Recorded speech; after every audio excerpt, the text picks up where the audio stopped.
In the Schmozone, we go all over the place. You also are the coach for the King of Cringe, Triple C, Henry Cejudo.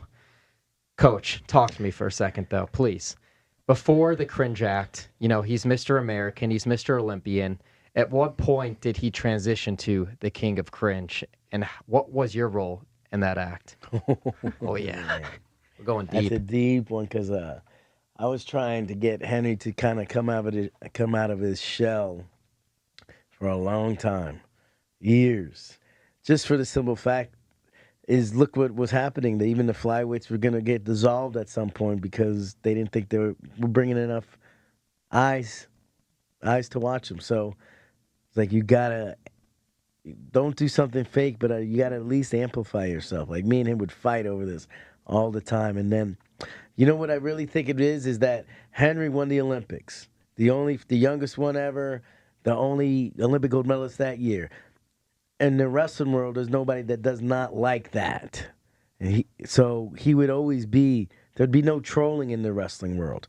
Comes over to MMA, and automatically 50% of the people hate him.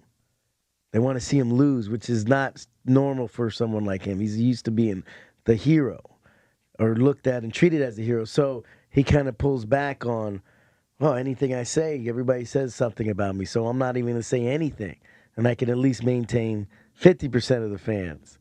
So I think that was part of it. He goes, and then when he lost, I'm just going to keep my mouth shut till I win the title. Well, then he lost the title and got worse because they're like, oh, you lost in a minute and a half in a knockout to a guy that you're an Olympic champion. You lost in the clinch department. So he even shut down more.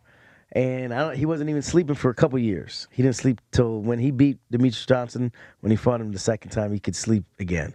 But he couldn't sleep for those 2 years. So he's thinking, when I beat Demetrius, I can now be come out of my shell and more people will like me.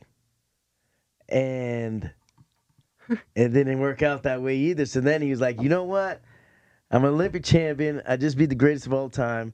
I have this belt, and more people dislike me. And then he's like, forget this. I'm done trying to please you. I do not care what you think. And that is how the King of Cringe was born.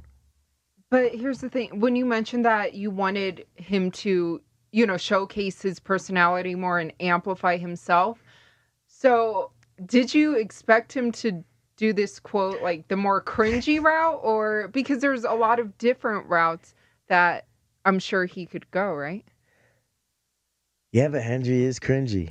In real life. It's his personality. We can attest for that. We've hung out with him. We've been to his house. Hung out with these guys. It's a different... Yeah, it's fun. It's a different type of thing because Henry, you got to remember, Henry's been sort of like a Hollywood for sports, like the man since he was in high school. Yeah. Like you're the greatest since high school. You're never experiencing like what a normal teenager would experience. A normal guy that went to college experience. His upbringing from, the moment he arrived at the Olympic Training Center till now is completely different than any other person would experience. So anything whether his personality, it comes from that, where he's been his experiences in life, and has more interesting experiences probably than more people in the world, if you think about it, at such a young age.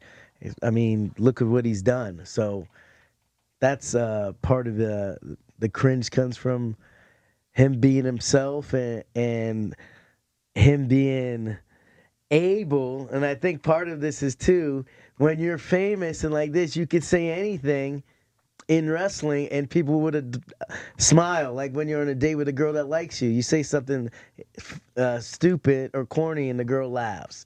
Well, that happens to everybody in the crowd when you're the Olympic gold medalist at a young age. They're going to laugh even if you say a corny joke. They're going to say that you're so funny, that type of thing. So that's what he's grown up with, always he's being the man. So now you come into MMA and now you're only the man for 50% and the other 50 hate you.